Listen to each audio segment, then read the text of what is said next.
Magandang umaga po at mega love shoutout sa lahat ng ating mga manonood sa ang sulok ng mundo. Magandang umaga, magandang tanghali, magandang gabi po sa ating lahat. Ayan, sana po ay nasa mabuti tayong kalagayan. Ito na naman si Kapitana ni Hides, ang kapitan na walang barangay pero maraming tanod ang nakabantay. So magbibigay tayo ng reaction dito guys, no? Si Cel TV, wala na. Hands up na, sumuko na, ayaw na talaga akong ribatan. Pero may pahaging siya. Ayan, no? So, shoutout muna sa lahat ng Team Oppo, ayan, Team Anti-K, at sa lahat po ng mga team na sumusuporta sa atin. Ayan, Team Nika Noli International, Team USA and Friends, Rochelle Community, ayan, sa Team MJ and Team Kapobre ni Michelle Japina, at ayan, sa mga taga-Egyptanatics, Team Tambayers ni Kapeso, ayan, sa lahat po ng mga sumusuporta, no? And sa lahat ng mga grupo-grupo dyan. And of course, Kapitana ni High Team Fighters Worldwide, ang aking community. Magandang umaga sa ating lahat. So, meron lang akong bibigyan ng reaction, pero bago ang lahat, ayan, pakinggan muna natin itong tawag dito. Itong sabi ni Cel TV sa akin kahapon, guys. Ayan, kasi live reaction ako kahapon, and then yun, nagano siya, nagbigay ng reaction dito kay Kapodi. Imagine, no, lumabas siya sa Kalingap, tapos kiniklaim niya na Kalingap pa din siya, pero dinidepensahan niya yung mga tinanggal sa Kalingap at kinakalaban niya yung mga reactor sa Kalingap. Oh, come on. Budlay-budlay kuha pa. So, ayan guys, pakinggan muna natin. Kung ano yung sinasabi niya dito. Hi, good morning. Shoutout kay Kapitana. Nasilip kita, Kapitana. Oh, shoutout din sa'yo. Oy, huwag ka manilip. Mamaya tubuan ka ng ano. Ano ba tawag dito, guys? Bukod sa mahilig ka sa mambembang, mahilig ka din para manilip.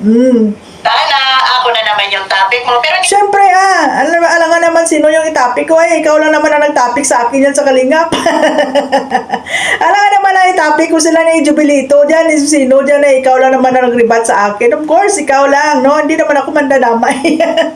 nakita panonoorin. Alam mo kasi wala naman akong views sa'yo. Sayang lang. Oh, taas kayo na views mo sa akin, ha? Kulang-kulang 10 mil kaya yung views mo sa akin nung nung niribatan mo ako. Tapos sabihin mo, hindi mo ako niribatan kasi wala kang views. Ay, bakit si Kapudi? Pinapatulan mo, views mo dito, 20 hours ago, 4,000. Samantalang sa akin, ang laki ng views mo.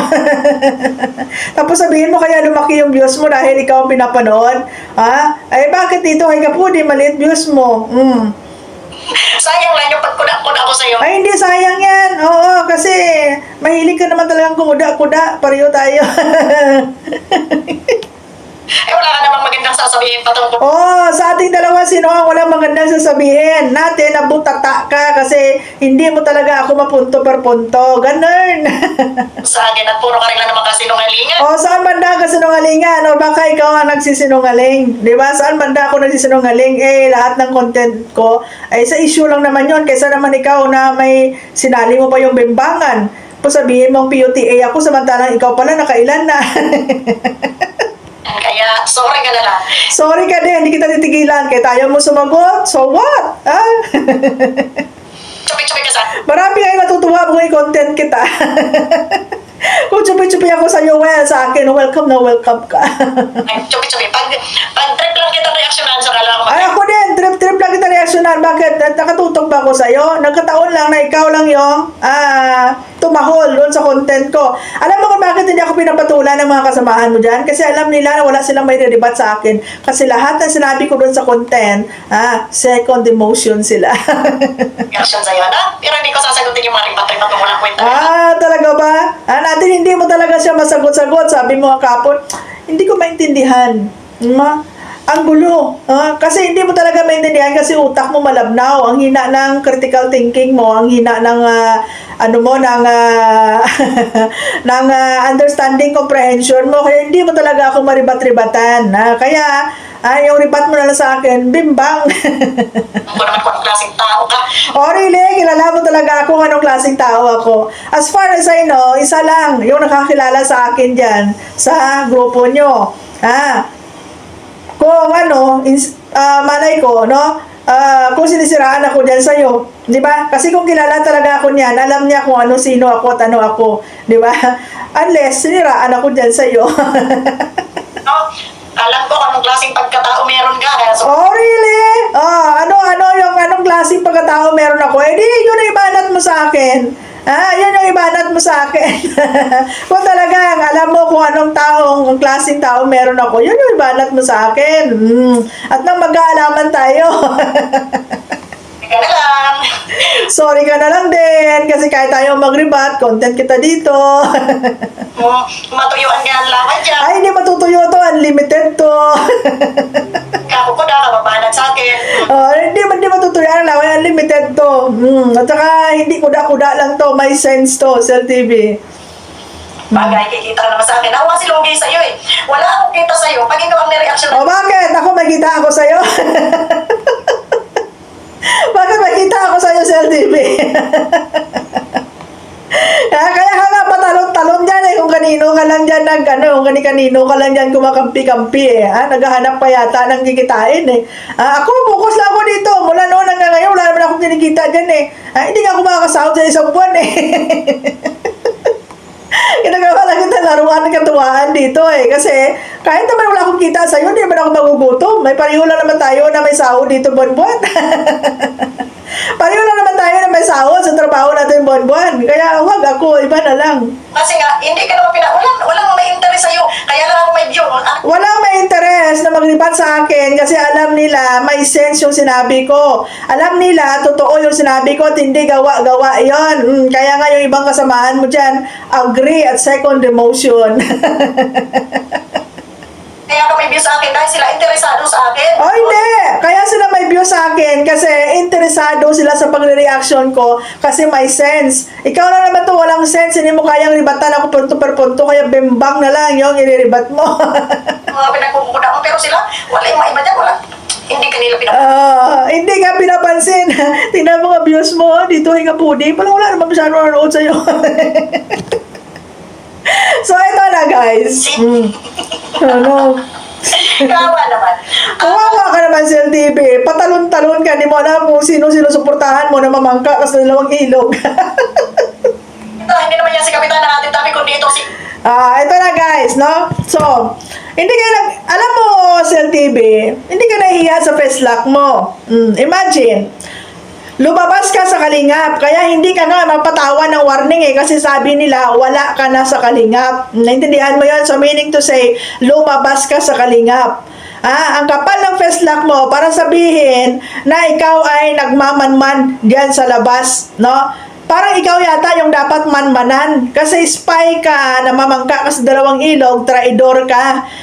Lumabas ka ng Kalingap para suportahan, dinidepensahan mo si Doc Lab dito kay Kapudi. Na si Doc Lab ay tinanggal sa Kalingap. Ngayon, lumabas ka sa Kalingap para depensahan sila ni Doc Lab at suportahan ng Team Guapa. So, meaning to say, tinaidor mo ang Kalingap, tapos sabihin mo, spy ka, nagmamanman, ikaw yung taga-manman yan ng Kalingap, ang kapal ng mukha mo. No, hindi ba malaking insulto yon? Okay lang yan kung lumabas ka sa Kalingap para maging independent na lang. Pero huwag kang mag-claim na Kalingap ka pa rin kasi malaking insulto yon na lumabas ka dyan, tapos depensahan mo yung tinanggal sa Kalingap, tapos bakbakan mo yung kapwa mo Kalingap, kung kiniklaim mo pa na Kalingap ka talaga. Imagine, inaaway mo si Kapudi, Kalingap yan. Inaaway mo si Sangkay, presidente ng ano yan, ng Watchers yan, ng Kalingap yan, Tapos, kiniklaim mo na Kalingap ka, dito palang makikita, Cell TV, isa kang traidor, namamangka ka sa dalawang ilog. No? Hindi mo alam kung saan ka, sa pula ka o sa puti ka. Kasi kung talagang solid ka sa Kalingap at gusto mong suportahan ng Kalingap, bakit kailangan mong depensahan si Dr. Lab kay Kapudi na si Dr. Lab ay tinanggal sa Kalingap? Kung gusto mo lang naman suportahan at depensahan si Beyonce, pwede mo yan suportahan at depensahan kahit andyan ka sa loob ng Kalingap. Hindi talaga si Beyonce ang sinundan mo. Kasi si Beyonce hindi umalis sa Kalingap. Kaya ka lumabas sa Kalingap, sinundan mo si Dr. Lab para maidepensa siya dito sa mga kalaban niya na nasa Kalingap pa. Kung hindi ka ba naman syunga-syunga, ha? Kung hindi ka ba naman syunga-syunga, kita mo ngayon, natatawa na lang ako sa inyo. Ha? At least ako maantay kalingap man mo. Kritiko man ako ng kalingap, pero hindi naman ako naninira diyan sa taga sa kalingap. Ang ginagawa ko, real talk. Alam ng kasama mo yan kasi mismo ang kasama mo nagsabi sa akin, Kap, hindi ka naman naninira, nang real talk ka lang. Tanungin mo kasama mo diyan. Siya mismo nagsabi sa akin yan. Siya pa nga minsan nagbigay ng info sa akin yan eh. Hindi ako naninira sa kalingap, nang real talk ako sa kalingap. Okay? Nag-criticize ako dyan sa kalingap. Pero pag may tama naman akong nakita dyan, binibigyan ko naman ng tawag dito, binibigyan ko naman ng how to say this, kumbaga ina-appreciate ko naman. Pero ikaw, Sil TV, kung gusto mo lumabas sa kalingap, choice mo naman yan kasi wala naman tayong hindi naman lifetime ang commitment mo dyan sa kalingap, no? Pero kung gusto mo lumabas, choice mo yan. Pero if you're claiming na kalingap ka pa rin, tapos ngayon dinidepensahan mo si Dr. Lab, ano sabi mo yan, saan kaya ayaw tigilan si Dr. Lab? Dinidepensahan mo si Dr. Lab, tinanggal na nga yan sila sa kalingap. Tapos ikaw, inaaway mo yung taga-kalingap para madepensahan si Dr. Lab. I'm not against with Dr. Lab kasi may sarili siyang pinaglalaban. Dito lang tayo sa reaction. Issue lang tayo. No? So kung tingnan mo, saan ba talaga ang loyalty mo? Dito sa mga tinanggal sa kalingap or dito sa kalingap? Ayaw mo magpasakop sa rules ng kalingap, kaya ka lumabas. Kasi gusto mong bakbakan ang kapwa mong kalingap para madepensahan si Dr. Lab. So ano ang tawag sa'yo? Traidor, double timer, namamangka sa dalawang ilog. Hindi ka lang mahilig sa bembang, mahilig ka pang mamangka sa dalawang ilog. Dahil ano ba, hayok na hayok sa Diyos? Bakit? Wala kang Diyos dyan sa loob ng kalingap? Kailangan mong lumabas para makabakbak, sumakay sa isyo? Oh, come on, Sir TV. Tapos kung ano-ano pinagsasabi mo sa akin? Ano yan? Pag trip mo lang lumabas, labas ka. Pag trip mo pumasok ka. Wala kang pagbabahalaga sa community ninyo. Wala kang respeto sa community ninyo. Wala kang respeto sa rules nyo. Kasi kung meron, susundin mo yon kung gusto mo mananatili dyan. Di ba? Kaya bago mo punain yung mga tao, punain mo yung sarili mo kung anong klaseng pagkatao meron ka. You're not on your loyalty. You're on views and supporters and subscribers or revenue man yan kahit konti. Kasi alam mo sa sarili mo, dito sa pagkukontent natin, dito sa pagla-live natin, wala tayo masyadong kinikita dito. Sentimos, 0.01, 0.02, 0.05 sentimos. Except kung mayroong palipad. Bakit? Buwabaha ba palipad mo? Buwabaha ba palipad ko? Kagaya ng iba dyan? Hindi. Pareho tayo lang kinikita dito. Pero ako, hindi ako yung tipo na magtatraidor sa mga kasamahan ko para lang for the views. Ikaw, kalingap ako. Dito ako sa kalingap. Ako yung tagabantay dito. Ako yung nagmamanman dito. Ikaw ang dapat manmanan kasi traidor ka. Buti pa siguro kung ako yung magdidepensa kay Dr. Lab, medyo acceptable pa. Kasi dito ako sa labas lumabas si Dr. Lab. Pag ako siguro nagdepensa kay Dr. Lab, parang pwede ba? Pero ikaw, lumabas ka sa kalingap, tapos depensahan mo si Dr. Lab na tinanggal sa kalingap. Awayin mo yung kapwa mo kalingap reactor para madepensahan ang tinanggal sa kalingap. Anong klaseng utak ka?